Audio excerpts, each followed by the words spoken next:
Billionaire CEO watches 9-year-old girl carrying twins into hospital. What he discovers shatters his heart.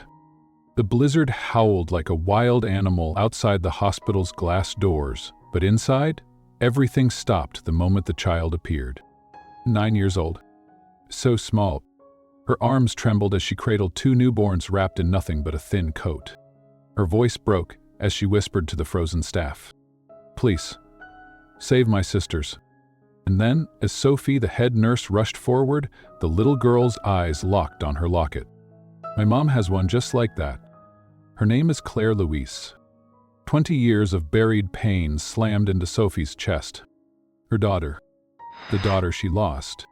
And now, her granddaughters. Here. In that moment, the storm outside was nothing compared to the storm inside her heart. The secret daughter. The storm had arrived earlier than expected that night. Thick snow blanketed Manhattan like a cruel silence. The wind screamed between the high towers of the city, but inside St. Clair's private hospital, there was only stillness. Sophie Anderson sat behind the nurse's station, flipping through patient files with a rhythm she knew too well after 23 years. The quiet ones were always the dangerous nights, the ones that made her chest tighten, the ones where fate often delivered something irreversible. Her fingers unconsciously brushed the gold locket resting against her chest.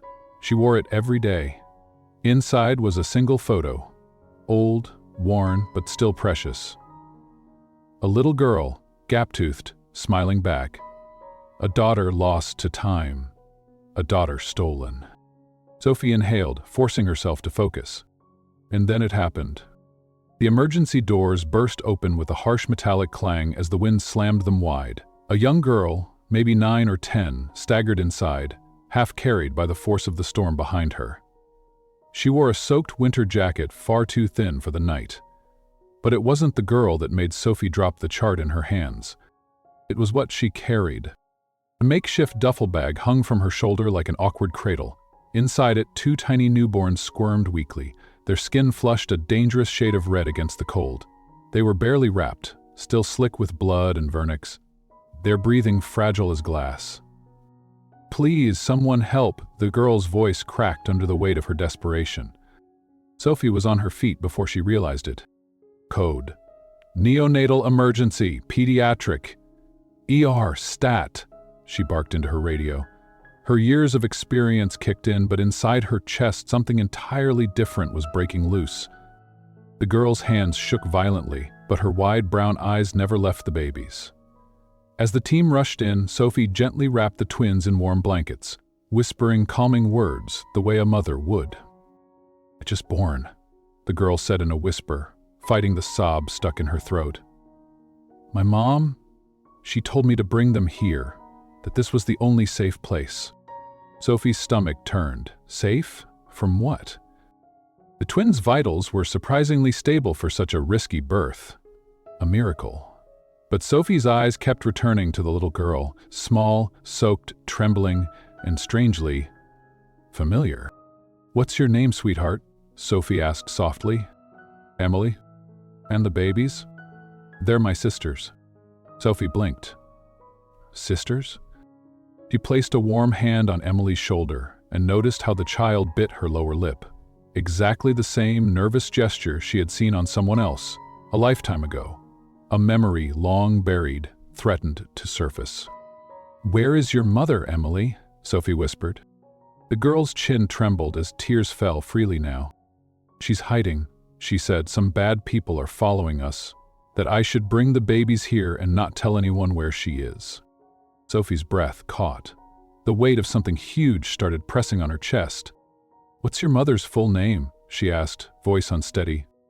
The girl hesitated. "Claire Louise Durand. But she used to have another name before she met my dad. She doesn't like to talk about it." The name detonated like a bomb in Sophie's chest. Claire Louise. Claire Louise. Her little girl, stolen from her arms 20 years ago in a custody battle she was never meant to win. A child taken from a frightened young mother who had fought until her last breath.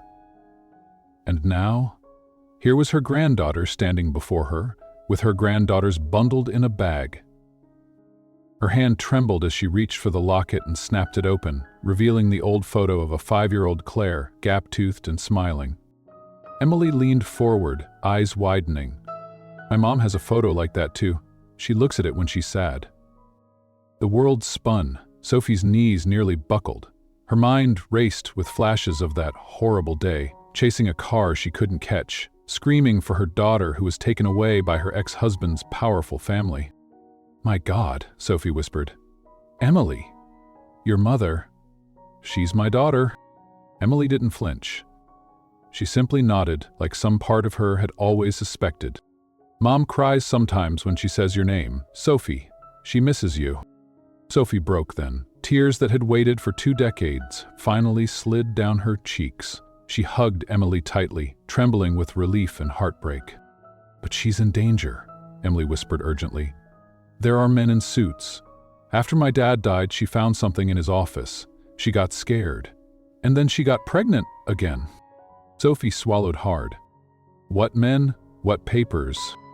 "I don't know, but Mom said if I didn't get here by midnight, I should give you this."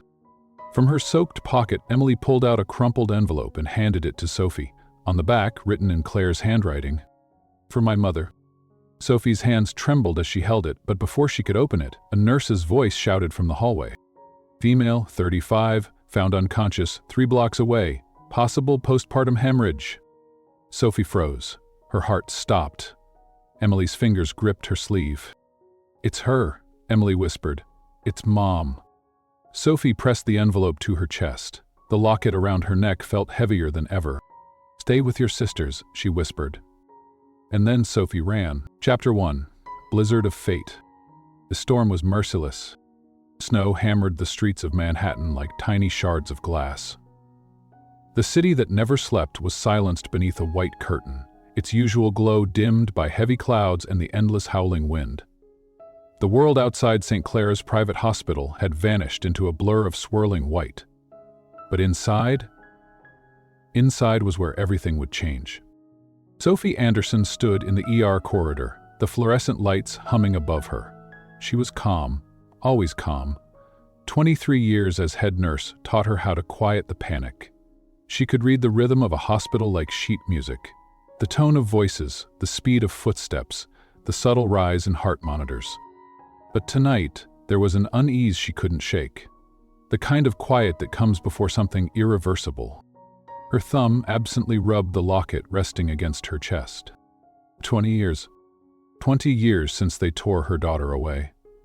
Since the courtrooms, the lawyers, the cold gavel that slammed down and ended everything. Since the backseat window where little Claire pounded her tiny fists, screaming, "Mommy, don't let them take me." The memory still crushed her breath like a vice. The radio on the counter crackled, pulling her back. Severe whiteout conditions, visibility near zero. All non-essential travel is suspended until further notice. She exhaled, forcing her hands to stay steady. And then the doors exploded open. A gust of wind screamed into the hospital lobby, carrying with it a swirl of snow. For a moment, all Sophie saw was white, and then the small figure appeared. A child. The girl stumbled forward, soaked through, her thin jacket clinging to her tiny frame. The duffel bag she clutched bounced against her legs awkwardly. Heavy, too heavy for someone her size. Sophie's pulse quickened. "Please," the girl's voice cracked as she reached the counter, her breathing ragged. "Help, my sisters, please." Sophie rushed forward, her shoes squeaking against the polished floor. The moment her eyes dropped to the bag, her stomach flipped. 2 newborns. Tiny, fragile, flushed red against the cold. Their little faces were scrunched in discomfort, their cries faint, almost too faint. "My God," Sophie gasped, instinct taking over. "Neonatal emergency, ER, stat," she shouted, already unzipping the bag with practiced urgency. The babies were alive, barely. The umbilical cords were crudely cut. They were hours old, no more. Tiny fists trembled, chests rising in shallow gasps. "You're safe now," Sophie whispered, wrapping them in fresh blankets. "I've got you." The neonatal team rushed in, cribs and monitors following behind.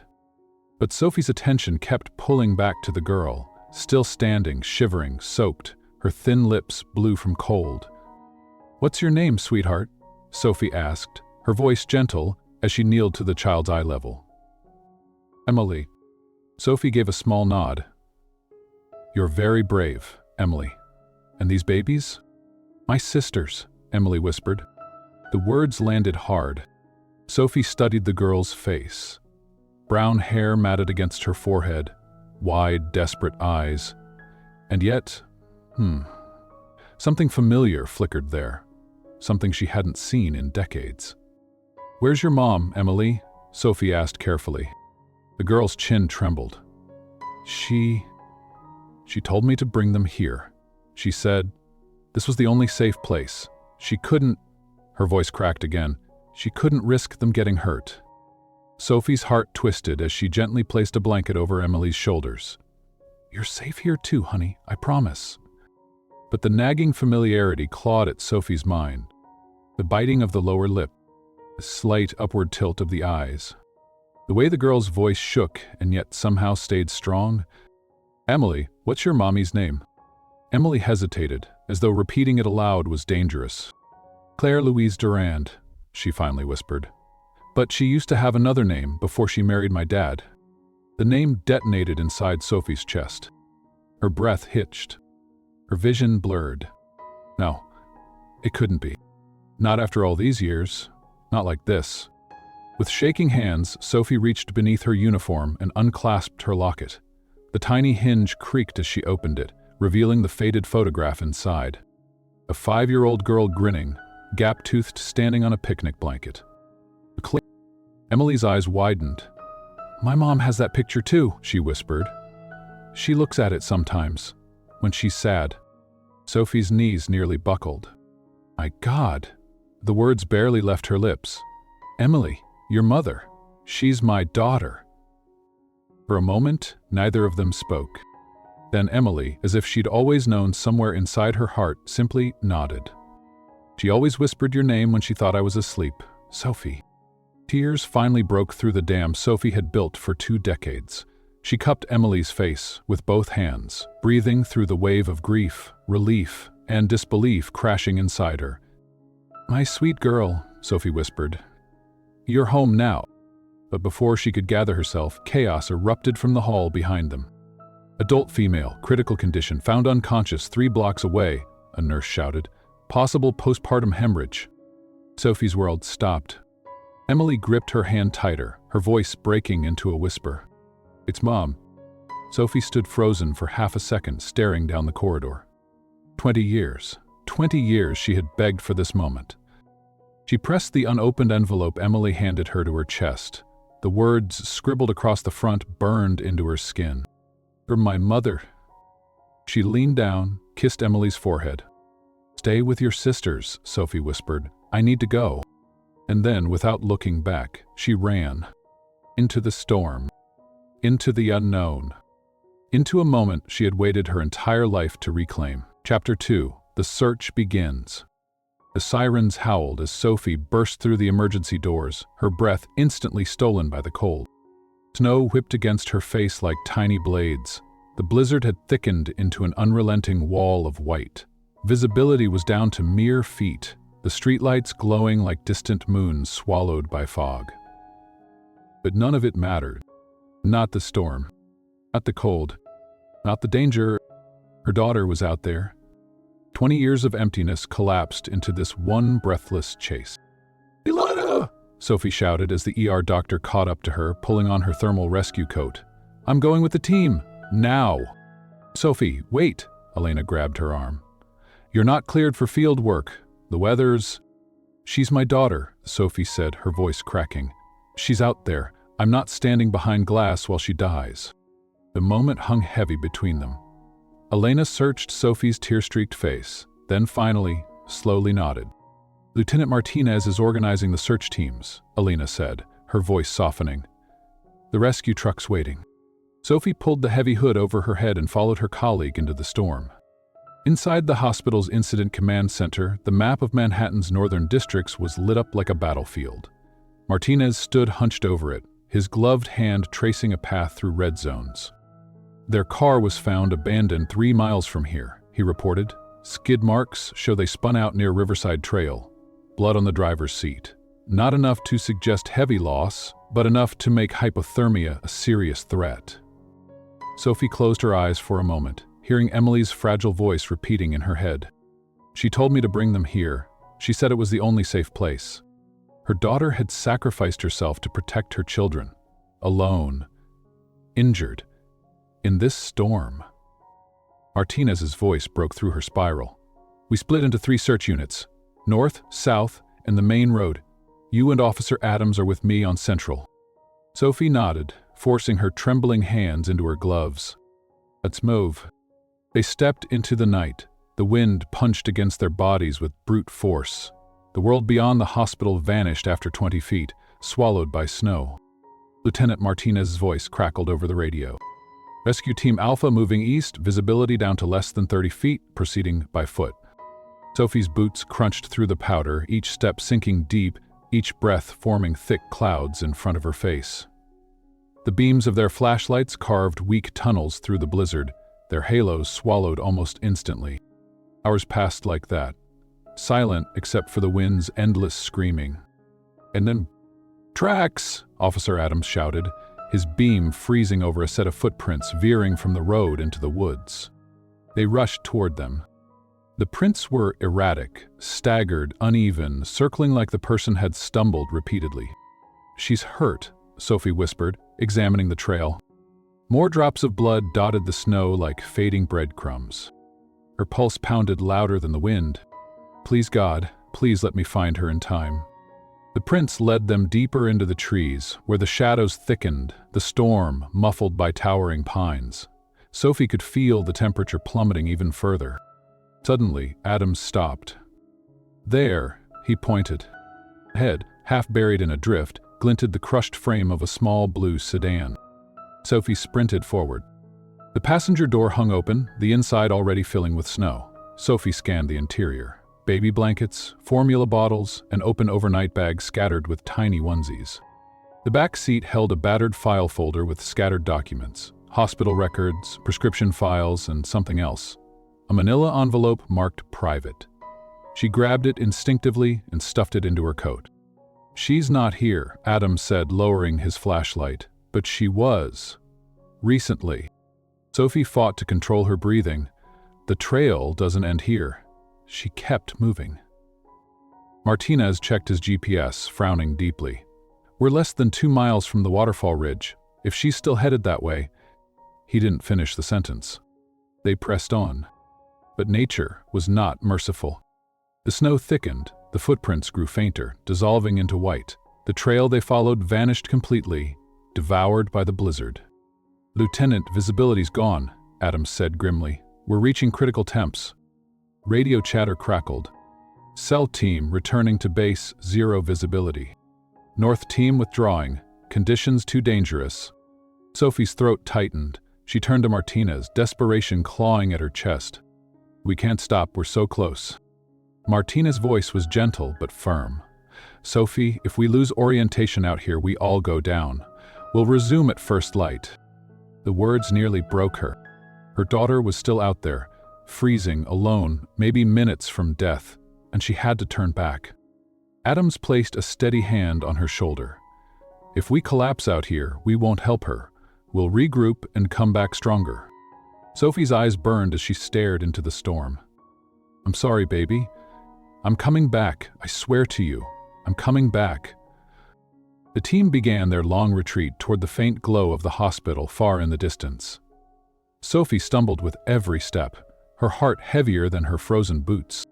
When they finally reached the hospital doors, dawn was beginning to bleed into the horizon. The first light of morning pierced the curtain of snow like a promise. Tomorrow she would find her. Inside the hospital, Sophie slipped out of her gear, her bones aching, her body shivering with exhaustion.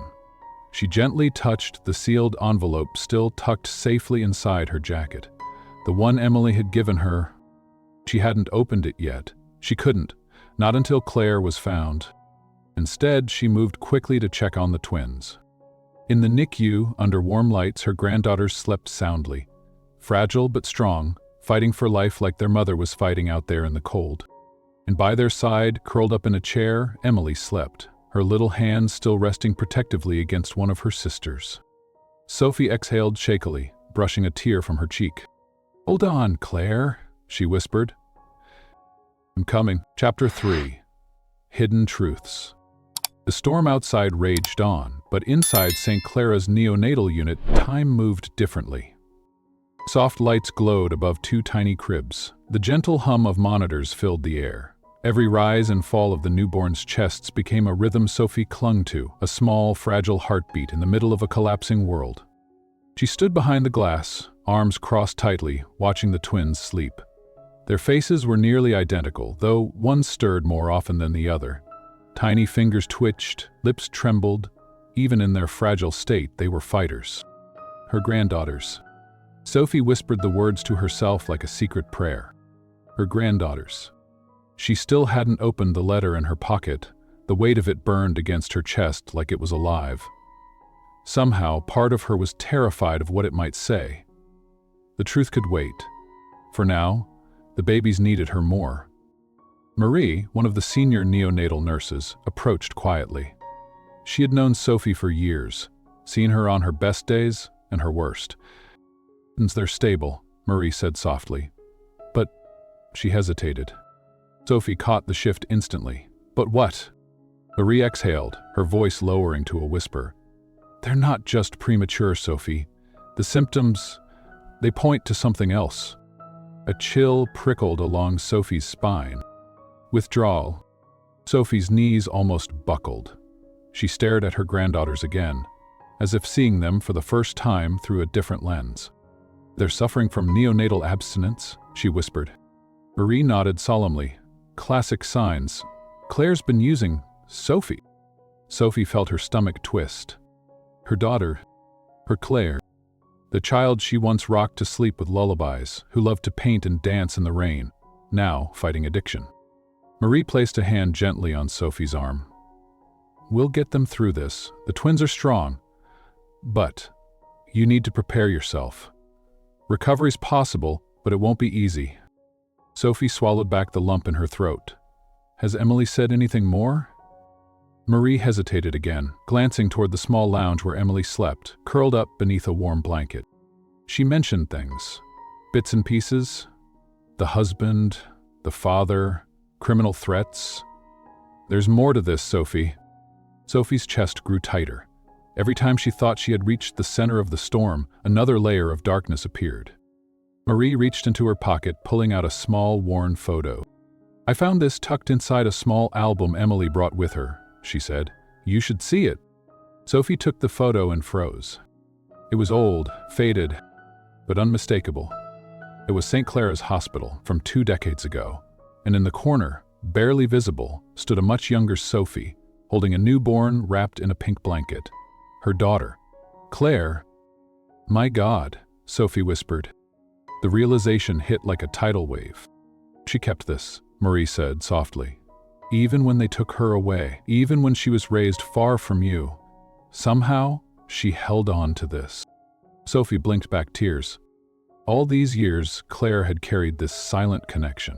Proof that somewhere inside her, even while being raised by strangers, she never forgot. A wave of guilt washed over Sophie. She had tried everything to find her. Private investigators, international searches, sleepless nights staring at old addresses that led nowhere. But somehow, her daughter had never truly been lost. We trapped, and now she was close, so close. Marie's voice broke through again. "There's something else, Sophie." Sophie looked up. Emily mentioned men in suits, following them, pressuring her mother, threatening her.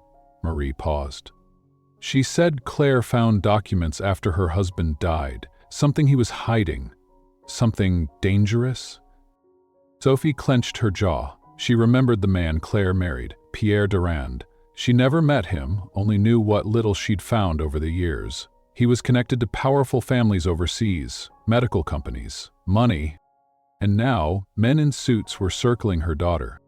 A terrifying thought crept into Sophie's mind. This isn't just about addiction. Someone doesn't want Claire alive. Later that morning, Emily awoke to find Sophie sitting beside her, a warm cup of cocoa waiting. The little girl rubbed her eyes. "Is Mom here yet?" Sophie gave her a gentle smile, brushing a strand of hair from her damp forehead. "We haven't found her yet, but we will." Emily looked down at her hands. "The men, they're still looking for her too." Sophie's breath caught. "What men, sweetheart?" "The ones who came after Dad died," Emily whispered, her voice trembling. "At first, they said they were his friends. But Mom got scared. She found papers in Dad's office. She said it was something she was never supposed to see. After that, they wouldn't leave her alone." "What kind of papers?" Emily shook her head. "I don't know. She hid them.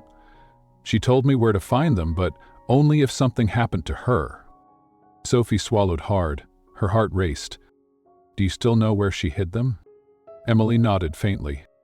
"In the lining of her coat, the one she was wearing when she left." Sophie's stomach dropped.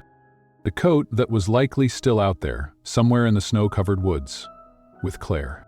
By noon, the blizzard had finally begun to ease. Sunlight broke weakly through the gray sky, casting long shadows across the white landscape. The search teams prepared to head back out, their hopes reignited by the improving weather. Sophie stood beside Martinez as he reviewed the new search map. "This time we finish it," Sophie said softly. Martinez nodded. "We'll bring her home." Sophie glanced once more through the glass into the NIC. Her granddaughters, tiny, fighting. Emily, brave, stronger than any child should ever need to be. And somewhere beyond the snowdrifts, her daughter, still waiting. This wasn't over. Not yet. Chapter 4, The Rescue. The storm had broken, but the cold still cut like a knife. Sophie zipped up her heavy rescue jacket, her hands steady now. Not from calm, but from purpose. She'd spent the night planning every step in her mind. The waiting was over. The second search would not fail. Lieutenant Martinez approached with fresh coordinates. "We got a tip early this morning.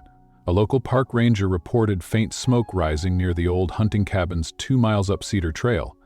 If she's alive, that's where she is." Sophie nodded, her breath visible in the frigid air. "I'm going." Martinez frowned. "Sophie?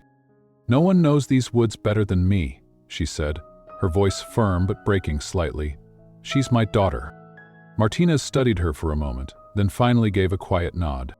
"You ride with us?" The rescue team's jeep crawled up the snow-packed trail, tires crunching against the frozen dirt. Thick pines stood like silent witnesses on either side, their heavy branches weighed down with ice. Every turn, every bump, made Sophie's heart pound harder. 2 miles felt like forever. And then, Martinez's hand shot up, pointing through the windshield. There, a thin column of smoke twisted into the pale morning sky. A cabin, small and barely visible beneath a mound of snow, stood like a ghost among the trees. Sophie's breath caught.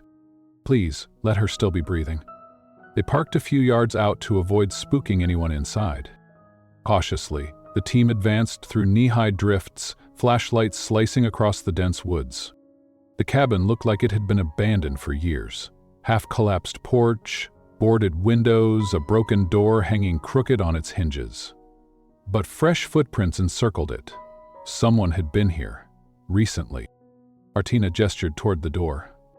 Locked. Could be rigged from inside. But Sophie wasn't waiting. She turned toward the one broken window, shards of frosted glass glittering on the ground beneath it. Without hesitation, she pushed herself through. The cold stung her face as glass scraped against her gloves, but she landed inside with barely a sound. It was dark, silent. Only the faint crackle of dying embers whispered from the makeshift fireplace in the corner. Her flashlight beam swept the room, revealing cracked floorboards, a rusted kettle, a tattered blanket, and then, shape in the far corner, huddled beneath a thin blanket, barely breathing. Sophie's knees buckled. Claire. Her daughter's skin was pale, lips tinted blue, hair matted against her sweat-soaked forehead, trembling, barely conscious. Sophie ran forward, her voice trembling. Claire. Honey, I'm here. Can you hear me? Claire's eyelids fluttered open, unfocused, her voice barely a breath. Mom?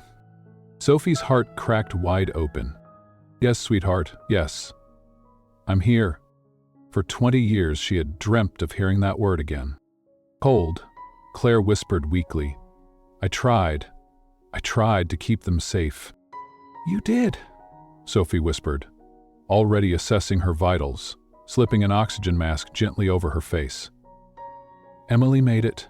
The twins made it. They're safe. Tears slipped from Claire's glassy eyes. Sophie turned toward the broken window. She's here, she shouted. Medical team, now! The team burst in moments later, quickly stabilizing Claire's fragile body. Severe hypothermia, one paramedic called out. Possible blood loss, we need to move. As they worked, Claire's eyes locked with Sophie's again, fighting the fog of exhaustion.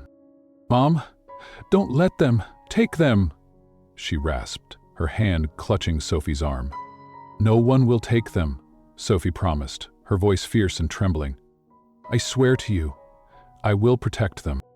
Her daughter closed her eyes again, but this time, not from pain, from trust. The stretcher lifted, the door burst open. Cold air rushed in as they carried Claire out into the waiting helicopter that had landed nearby.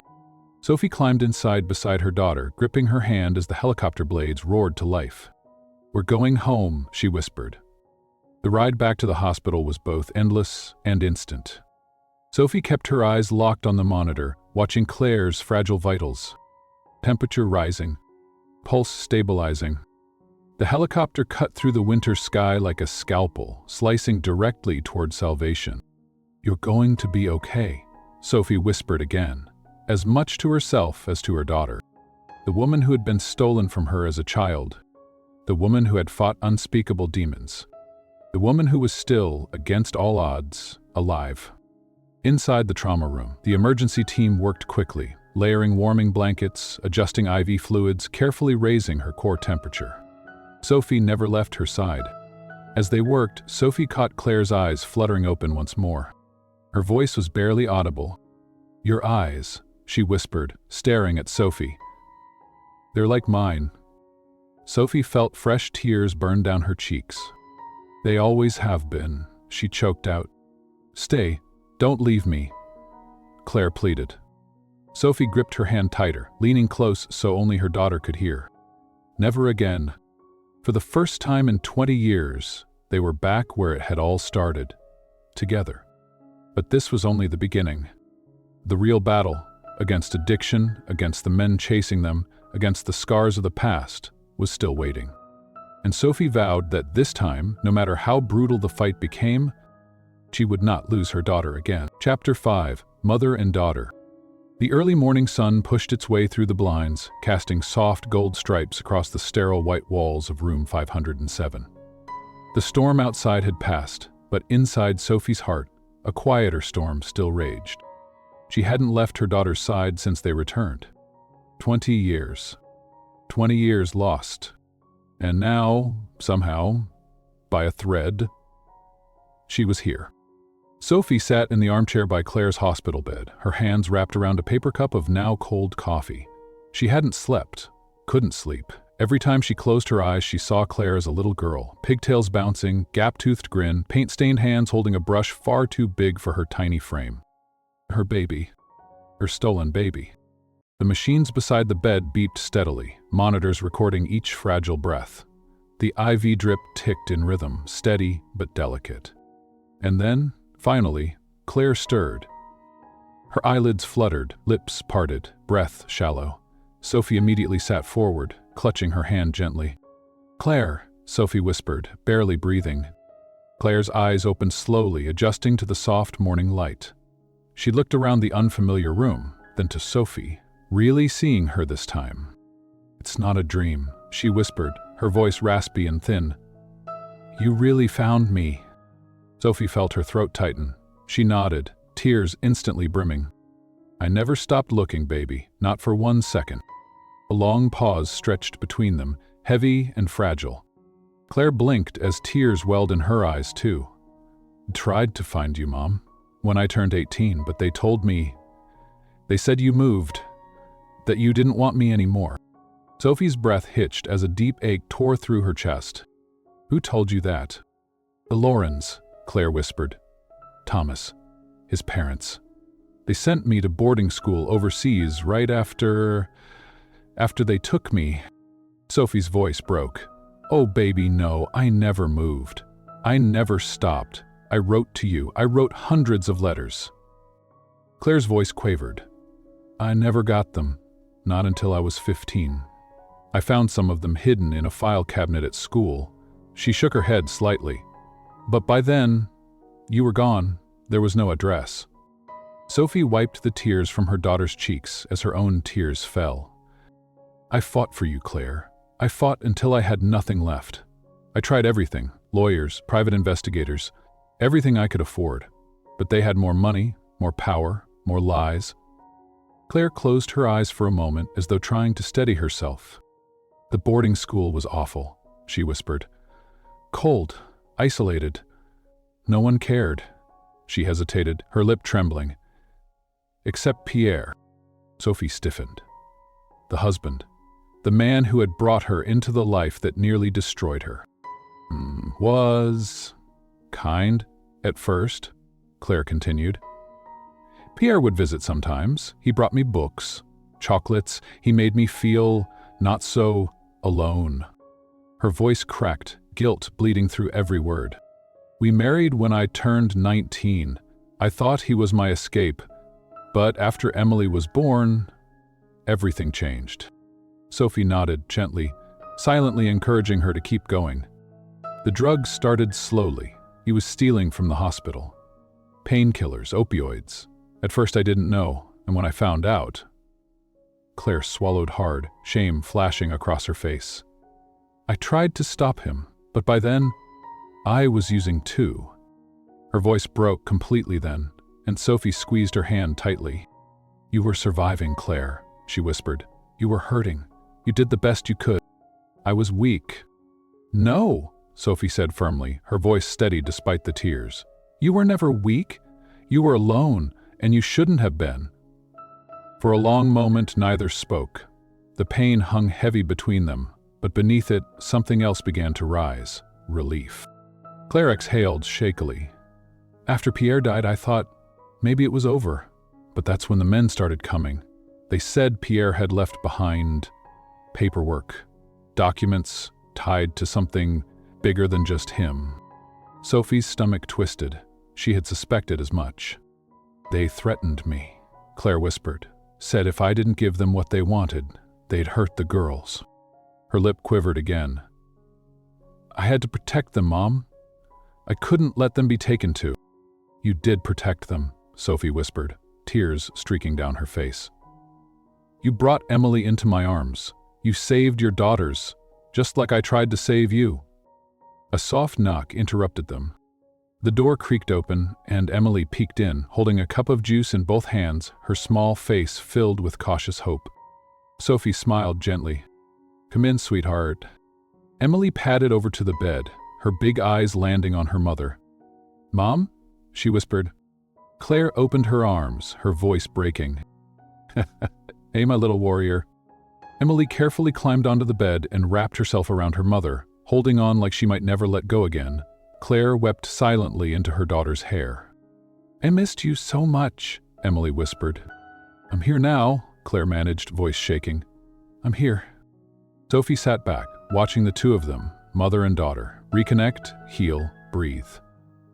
The pain that had haunted them was still present, but for the first time, love was stronger. And Sophie, watching them, clutching her locket, knew one thing with absolute certainty. The past had stolen too much. The future would steal nothing. Not anymore. Chapter 6. The Billionaire's Entrance. Far above the Manhattan skyline, Alexander Carter stood at the floor-to-ceiling windows of Carter International Holdings. The city stretched beneath him like a glittering map of everything he controlled. Skyscrapers, contracts, mergers, power. Power was something Alexander understood. It was the only language he trusted. But today, for the first time in a long time, power offered no comfort. His phone buzzed on the polished glass table behind him. He didn't move.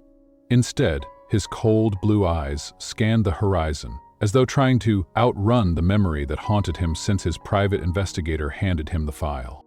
Claire Louise Durand. A name buried in one of his company's subsidiary reports, a name that should have been insignificant, but inside that file were sealed documents, whistleblower statements, and photographs. Photographs that made his chest tighten. Her face. The girl's face. He'd seen it before. On Sophie, the head nurse who worked at his private hospital for over 2 decades. The one he barely noticed beyond an occasional polite nod in the corridor. Until now.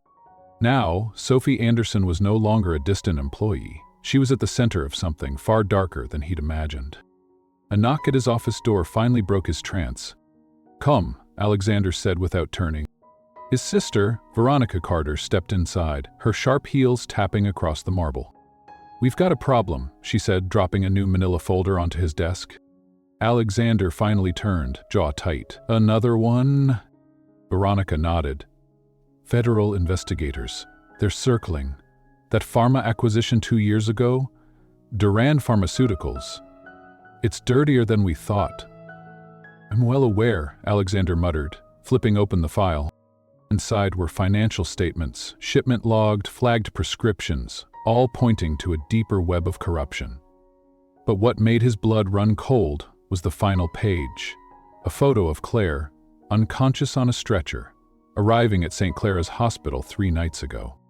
The same night the blizzard hit. The night Sophie Anderson's world imploded and collided with his. "Who leaked this?" he asked, voice low and dangerous. Veronica shrugged, though her expression was tight. "Someone inside the hospital, possibly law enforcement." Alexander exhaled sharply, fingers drumming against the glass. His company's name was now tangled with a trafficking network, the drugs, the overdoses, the infants suffering withdrawal. It wasn't just bad press, it was criminal. And Sophie's daughter was caught in the center of it. "This was never supposed to touch us," Veronica added. Alexander didn't respond immediately. His mind was elsewhere. He saw Emily's face again from the photo. The same eyes, the same shape of the mouth as Sophie. And the locket. The one Sophie always wore. The pieces were falling together, and they were horrifying. That afternoon, Sophie stood outside the neonatal unit, staring through the glass at the twins. Their tiny chests rose and fell steadily now, monitors beeping gently. Emily sat beside her, clutching a drawing she had made, a childish sketch of her mother, her sisters, and Sophie all holding hands under a bright yellow sun. "They're getting stronger," Emily whispered. Sophie smiled, stroking her granddaughter's hair. "Yes, sweetheart, they are." The elevator behind them chimed. She barely noticed at first, until a voice spoke. "MS Anderson?" Sophie turned and froze. The man before her was sharply dressed in a tailored navy suit, his coat immaculate despite the melting snow outside, his steel blue eyes locked onto hers. Not cold, but piercing. He didn't belong here. Not in the soft hum of the neonatal wing. "Mister?" Sophie asked cautiously, stepping protectively in front of Emily. "Carter," he said, extending a hand. "Alexander Carter." The name made her pulse quicken. "The Carter?" "The billionaire. The hospital's majority owner." She shook his hand reluctantly. "Is there a problem, sir?" He glanced briefly through the window at the sleeping twins, then returned his gaze to Sophie, lowering his voice. "Not yet, but there could be. May we speak privately?" Every instinct in Sophie's body bristled, but something in his expression wasn't threatening. It was conflicted, and beneath that, perhaps, sincere. She nodded. The conference room. Inside, the door shut softly behind them. Sophie faced him across the long oak table, arms crossed. "I don't have time for corporate meetings right now, Mr. Carter." "This isn't about the hospital," Alexander said calmly. "This is about your daughter, and your granddaughter." Her heart stopped. "What do you know?" "More than you'd want me to," he admitted. "Durand Pharmaceuticals, the company my holding acquired, was far more corrupt than the audit showed. And your daughter's husband, Pierre Durand, was not just involved, he was deeply embedded." Sophie's throat tightened, but she stayed silent. Alexander continued, his voice lowering. Since Pierre's death, the men he worked with have been searching for files, evidence your daughter accidentally discovered, documents that could take down more people than you realize. Sophie's legs went weak, but she gripped the edge of the table to stay standing. Why are you telling me this? Alexander exhaled slowly. Because I should have seen it sooner, and because I'm responsible for the company that brought this danger to your doorstep. For a moment, his carefully built walls cracked, his voice softened. And because of them, he nodded toward the window, toward Emily and the twins. You didn't create this, Sophie whispered. But you can help stop it. Alexander met her eyes directly. That's exactly what I intend to do. In that sterile conference room, something unexpected passed between them. Two people from opposite worlds. The billionaire CEO who could buy anything. The nurse who had lost everything. Now bound together by one fragile, impossible mission. To protect the daughter who had barely survived. And the grandchildren who still had a chance to grow up free. Chapter 7. The Custody Battle. The courtroom smelled of old wood, polished brass, and quiet tension. Sophie sat at the front table, her hands clenched together, knuckles pale. On either side of her were her daughter, Claire, still fragile but stronger now, and young Emily, sitting small and silent, clutching Sophie's hand with surprising steadiness for a 9-year-old. The newborn twins weren't allowed in court. They waited safely at the hospital, too delicate for this war. Across the aisle, the two social workers from Child Protective Services sat in their pressed gray suits. Catherine Dumont, stiff and severe, Rebecca Santos, younger, gentler, but still there to evaluate, to judge. The clerk called out, Case 1743, Temporary Custody Hearing, the matter of Emily Durand and newborn twins. The judge entered, a middle-aged man with sharp eyes, thick-rimmed glasses perched on his nose. Judge Ramirez. Known in legal circles for one thing. He didn't tolerate drama, and he rarely offered second chances. Sophie's pulse thundered as she glanced sideways at Claire, who sat rigid, pale but determined, her hands twisting nervously in her lap. Hold on, baby, Sophie silently begged. We've come too far to lose now. Catherine Dumont rose first. Your Honor, the state's position is simple. These children have been exposed to instability, substance abuse, and criminal danger. The mother, Miss Claire Durand, has a documented history of opioid addiction. The newborns were born with withdrawal symptoms, and the household remains under federal investigation tied to an organized pharmaceutical trafficking operation. Sophie clenched her jaw. Cold, clinical, stripping every ounce of humanity from the pain they had lived. Catherine continued, voice sharp. While Miss Anderson may be the grandmother, she has her own questionable history. As a minor herself, she lost custody of Miss Durand 2 decades ago. We believe the children should be placed into the care of qualified foster families while these matters are properly resolved. The words landed like hammer blows. Claire's face drained of color. Sophie's stomach turned. Not again. God, not again. When Catherine finally sat down, the silence was suffocating. The judge turned, his voice measured. Ms. Anderson, you may speak. Sophie stood, heart hammering, voice trembling only for a moment. Your Honor, she began, 20 years ago in this very courthouse, I lost my daughter. I was young, alone, fighting a legal system that didn't listen. She paused, steadying her voice. They told me I was too young, too poor, too inexperienced, and so my daughter was taken from me. Sophie looked directly at the judge now, her voice gaining strength.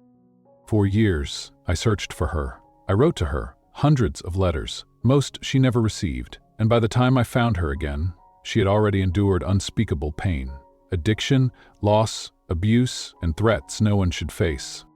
The judge listened, hands folded. But despite that, despite everything, Claire brought her daughters to safety. To me, she trusted me to protect them, to fight for them. Sophie's voice broke slightly, but she pushed forward. Is Claire perfect? No, none of us are. But she's in recovery. She's working every day to heal, for herself and for her children. And these girls, she glanced at Emily beside her, who lifted her chin bravely. They don't need strangers. They need family. Her voice softened now, tears shining in her eyes. "Don't let history repeat itself, Your Honor. Don't take my granddaughters from their mother." "From me?" The judge leaned back, silent for a long, heavy moment. The clock ticked. The air was thick with waiting. Then his voice broke the silence. "This court does not dismiss the seriousness of what's occurred," Judge Ramirez said carefully. "However, I also see what can happen when families are given a chance to heal." He paused, scanning both tables. "Therefore, I am granting temporary joint custody to Miss Sophie Anderson and Miss Claire Durand with the following conditions. Claire Durand will remain enrolled in her recovery program. Sophie Anderson will serve as the children's legal guardian until a full review. Social services will conduct weekly home visits, and all minor children will receive ongoing psychological counseling." Sophie's chest tightened. She gripped Claire's hand under the table as relief poured through her. "This is not a final ruling," the judge warned, "but it is your chance. Do not waste it." The gavel fell, and for the first time in 20 years, Sophie didn't lose. Outside the courthouse, the air felt lighter. Claire exhaled shakily as they stepped onto the steps, the afternoon sun warming her pale face. Emily squeezed between her mother and grandmother, gripping both hands like anchors. Sophie leaned toward her daughter, whispering gently, "We're going home, baby." Claire's voice cracked softly. "I never thought I'd hear those words again." Alexander Carter stood nearby, watching silently from his black SUV, offering a small nod of respect. He had stayed in the shadows during the hearing, allowing the family to fight their battle, but ready to step in if they had needed him. He understood power. But today, for the first time, he had witnessed something rarer. Love that refused to give up. Chapter 8. Relapse and Redemption. The house was quiet that night. Too quiet. Sophie paced the dim hallway, her bare feet brushing against the old hardwood floors. The twins had finally fallen asleep upstairs, and Emily was curled up on the couch, lost in a children's book she barely seemed able to focus on. But Sophie couldn't settle. Not tonight. She glanced toward the closed bathroom door. The sound inside was faint, barely audible, but she heard it. Labored breathing, quiet, muffled sobs. "Claire." Sophie's chest tightened. She gently approached and knocked. "Claire?" she called softly. "Sweetheart? Are you all right?" Silence. Sophie pressed her ear to the door. "Open the door, baby," she whispered. "Please." The lock clicked after a moment. The door creaked open just a few inches. Inside, the bathroom smelled faintly of lavender soap, but Sophie's eyes instantly fell to what Claire was holding in her trembling hands. A pill bottle. Unopened, but dangerously close. Sophie stepped inside, heart hammering, her voice calm but shaking beneath. "Where did you get it?" Claire couldn't meet her eyes. She sat on the edge of the tub, her hands shaking, her breath shallow. "An old contact," Claire whispered. "He found me at the market, said it was just in case, for the hard nights." Her voice cracked. "And tonight is hard." Sophie slowly knelt in front of her, lowering her voice even further. "You didn't take any?" Claire shook her head fiercely. "No, but I wanted to." She broke into a sob, her whole body folding like paper. "Got Mom, I wanted to." Sophie gently reached for the bottle, prying it from her fingers, and set it aside. Then she cupped Claire's face in both hands. "You didn't," Sophie whispered. "You didn't take them. That matters. That means everything." "But it's still inside me," Claire gasped through her tears. "The craving. It's always waiting." Sophie blinked back her own tears. "I know, baby, I know. But you're stronger now than you've ever been." Later that night, after Sophie finally coaxed Claire into bed, she sat alone at the kitchen table, head in her hands. The weight of it all pressed hard. The court, the babies, the addiction, the men still lurking somewhere out there in the shadows. And yet, she knew this was part of the battle. Addiction wasn't a clean fight. It was a war that returned in waves. She rubbed the locket at her throat. One day at a time. Always. The following morning, Claire stood before the group at her end. Her voice was steadier than Sophie expected. "I almost relapsed last night," she admitted openly, her voice clear. For the first time since I got clean, I held the bottle in my hands. I heard it whispering to me. She paused, swallowing. But I didn't open it? Around the circle, heads nodded. A few members smiled, quietly proud. I don't say this to pat myself on the back, Claire continued. I say it because I need to remind myself, and anyone here who's still fighting, that sometimes choosing not to fall is its own kind of victory. Sophie wiped a tear, sitting quietly in the back of the room, proud beyond words. Her daughter was fighting and winning. Weeks passed. The twins grew stronger, gaining weight, their eyes opening more often, their cries more robust, a beautiful sound of life returning. Emily started school again, making friends, coming home with drawings of their little family, her, Mom, Grandma, the twins, and even Mr. Carter, carefully sketched in his suit, standing slightly off to the side. Sophie smiled every time she saw it. Alexander Carter visited often now, but never intrusively. He helped arrange private security for the house while federal investigations into the drug network continued. He quietly hired attorneys to assist with Claire's ongoing custody hearings. And sometimes, when the evening light spilled through Sophie's kitchen windows, he simply sat at the table sipping coffee, listening to Emily chatter about school. The lines between business and family grew more blurred every day, and yet Sophie watched him carefully. Not because she distrusted him, but because she was starting to trust him too much. There was something dangerous about a man like Alexander Carter. Not his wealth, his patience, his steady presence, his growing attachment to the very broken little world Sophie had fought for. One evening, as Sophie prepared bottles for the twins, Alexander leaned against the doorframe, watching her. "You know," he said gently, "you've built something remarkable here." Sophie looked up from sterilizing bottles, offering a small smile. "I didn't build it alone." "No," he agreed, "but you held it together when it was falling apart." He stepped closer, "And I want to help keep it that way." Sophie paused, her eyes narrowing slightly, uncertain where his words were leading. Alexander's voice softened. "You don't have to keep doing this alone, Sophie, not anymore." The words hung in the air between them. Something unspoken, something neither was ready to name yet, but something real. That night, after the house finally quieted, Sophie stood at the window, watching the city lights twinkle in the distance. Her reflection stared back at her, older, yes, tired, scarred, but alive. And for the first time in 2 decades, she allowed herself to whisper the hope aloud. Maybe this is not the end of the fight, but the beginning of something new. Chapter 9. The Ultimate Confrontation. The knock came just before midnight. Sophie froze mid-step, instinctively wrapping her cardigan tighter around her shoulders. The babies were asleep upstairs. Emily was already tucked into bed, her soft breathing floating through the thin hallway walls. Her heart tightened. No one knocked at this hour. She crossed the foyer slowly, peering through the small window beside the door. The porch light flickered in the cold breeze, revealing only a dark figure, alone, unmoving. Her stomach sank. Alexander Carter. She cracked the door open only a few inches, her voice low. "Is anything wrong?" His face was grim. "I found Thomas." The name struck her like a punch to the chest. Thomas Laurent. Claire's father. The man who had taken her child 20 years ago and disappeared into wealth, power, and corruption. Sophie's hands trembled slightly. "Where?" "In custody.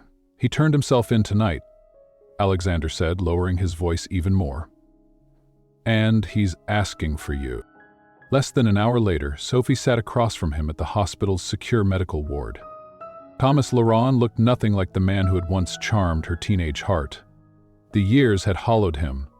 His once sharp features were weathered, his green eyes dulled with exhaustion and guilt. A gunshot wound, a failed attempt on his life, had left him weak, his arm bound in fresh bandages. He looked up slowly when she entered, as though bracing for a blow. "Sophie." She said nothing, simply staring. For a moment, neither of them breathed. Finally, his voice cracked. "I never expected, after everything, to see you again." "You shouldn't have," she said softly, her voice sharper than she expected. Thomas looked down, shame breaking through his calm exterior. I know I don't deserve to ask you for anything, but I need to explain. Sophie crossed her arms, forcing herself to stay steady. You stole my daughter. You buried me in lawyers I couldn't afford. You disappeared with her like she was a prize. His eyes burned with regret. I thought I was protecting her. Sophie's laugh was bitter, cutting through the air like glass. Protecting her? You threw her into strangers' arms, into a country where she had no one. You let her suffer. I didn't know what my family really was back then, Thomas whispered. The Laurons weren't just wealthy, they were dirty, Sophie. Tied to pharmaceutical trafficking long before I realized it. When I finally understood, it was too late. My father... His voice cracked. He owned everyone around me. Lawyers, judges, even schools. The custody fight was rigged before it even started. Sophie's stomach twisted. Thomas continued, his voice hoarse. When Claire started getting closer to Pierre Durin, I thought she'd be safer under his name. I was wrong. He was deeper into the same criminal ring that swallowed my father. By the time Claire discovered the evidence, they were already watching her. Sophie's breath caught as it all finally fit together. The strange men, the documents, the threats, and now her daughter, her grandchildren, pulled into the center of it all. Thomas exhaled. I tried to gather evidence against them. That's why they came after me. He looked up, his voice cracking. They'll come after Claire next, after you, after the girls. Sophie swallowed hard. Then tell the authorities everything. I am, Thomas nodded, his shoulders sagging. It's why I turned myself in. But I need you to understand, Sophie. His voice broke, desperate now. I never stopped loving her. Or you. I just failed you both. Sophie felt her throat burn. You didn't fail us, Thomas. You abandoned us. And yet, even as she said the words, something inside her softened. Not out of forgiveness, but out of exhaustion.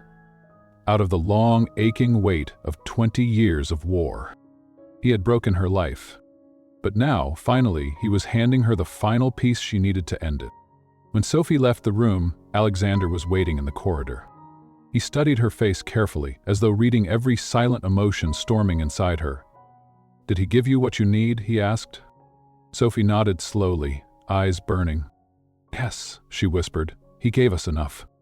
The next morning, federal agents swarmed the final piece of the Lauron drug empire. Raids, arrests, dozens of indictments. The tangled web that had hovered over Claire's life for years was finally severed. Pierre's name surfaced in dozens of files: bribes, trafficking, money laundering. Thomas Lauren's testimony shattered the final wall. It was over. The nightmare was over. But the battle inside Claire was far from finished. That evening, Sophie returned home to find Claire sitting quietly by the window. The twins slept peacefully nearby, and Emily worked on homework at the kitchen table. But Claire, her face was pale, fragile. Sophie approached gently. They're gone, Claire. The men who hunted you. It's finally over. Claire blinked, her voice shaking. Is it? Because the damage they did? She touched her chest lightly. It's still here. Sophie sat beside her daughter, cupping her hand. I know, she whispered. But this time, they don't get to write the ending. We do. Claire turned to face her mother, eyes filling. I don't even know who I am without the pain, Mom. Sophie smiled softly. You're a mother, a fighter, a survivor, and you're mine. Outside the window, the city lights glimmered like distant stars. And for the first time in decades, the shadows no longer felt so heavy. The worst had come, and they had survived it together. Chapter 10, The Family We Build. The soft laughter of children filled Sophie's once quiet home. Sunlight spilled across the kitchen as the spring breeze drifted through the open windows. The heavy darkness that once choked this house had slowly lifted, replaced by the light hum of life returning. Tiny coos from the twins upstairs, Emily humming as she colored at the kitchen table, and the faint clatter of dishes from Claire, washing bottles at the sink. It didn't feel like survival anymore. It felt like living. 6 months had passed since the Lerone Empire had finally crumbled. Thomas remained in protective custody, his cooperation dismantling an entire network of corruption. His crimes would never be forgotten, but his testimony had saved his daughter's life. And now, for the first time in decades, there were no more knocks in the middle of the night. No more shadows. No more fear. Claire finished drying the last bottle and glanced at Sophie, who sat nearby, quietly folding baby clothes.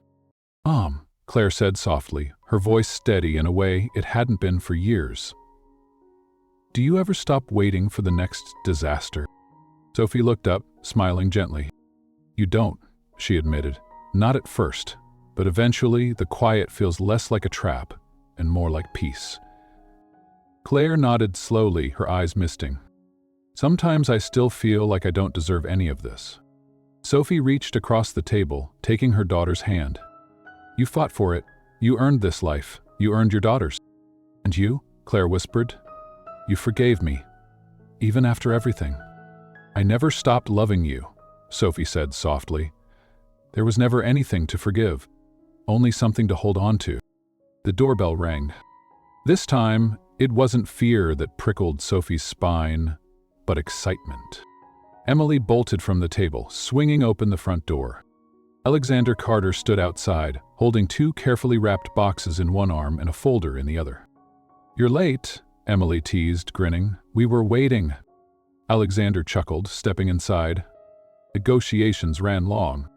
He handed the gifts to Emily, for the birthday girls. Emily's face lit up as she carefully placed the boxes on the table beside the cake. The twins' first birthday. A full year since that blizzard night that had changed everything. In the backyard, Marie, Elena, and the hospital staff had set up a small garden party. Balloons swayed gently in the breeze, and a picnic blanket was spread beneath the tall oak tree that shaded most of the yard. Claire carried the twins out to join the others, their tiny dresses fluttering in the warm air, ribbons tied carefully around their tiny waists. Luna giggled. Aurora clapped. Sophie watched from the porch, hand pressed lightly over her locket. The photograph inside had been replaced. No longer just Claire as a child, but a new one, her entire family. 3 generations, smiling, whole. Later, as the sun dipped low, Alexander approached Sophie on the porch. His voice was quiet. I have something for you, he said, handing her the folder. She opened it carefully, reading the bold header. Final custody ruling, full reinstatement of parental rights. Claire Louise Durand. Sophie's breath caught. It's official? Alexander nodded. No more reviews, no more hearings, no more conditions. Tears stung her eyes as she exhaled, overwhelmed by the finality of it. They're safe, she whispered. They're free, he corrected gently, and so are you. As the guests slowly filtered out, Sophie found herself sitting quietly beside Alexander, watching Claire cradle the twins beneath the string lights, with Emily curled beside her mother. It's strange, Sophie whispered. For so many years, I prepared myself to never have any of this, and now you have everything, Alexander finished softly. Sophie smiled. Everything I never dared hope for. Alexander studied her for a moment, his voice lowering. You know, you don't have to carry it alone anymore. Sophie's breath hitched. For the first time, she allowed herself to meet his eyes fully. I know, she whispered back. And for the first time in decades, it wasn't terrifying. It was safe. It was home. The wind shifted gently, and the twins squealed as they reached for fireflies that danced in the warm night air. Claire looked up at her mother, her voice filled with soft gratitude. Thank you for not giving up on me, Mom. Sophie's voice trembled, her heart full. That's what mothers do, sweetheart.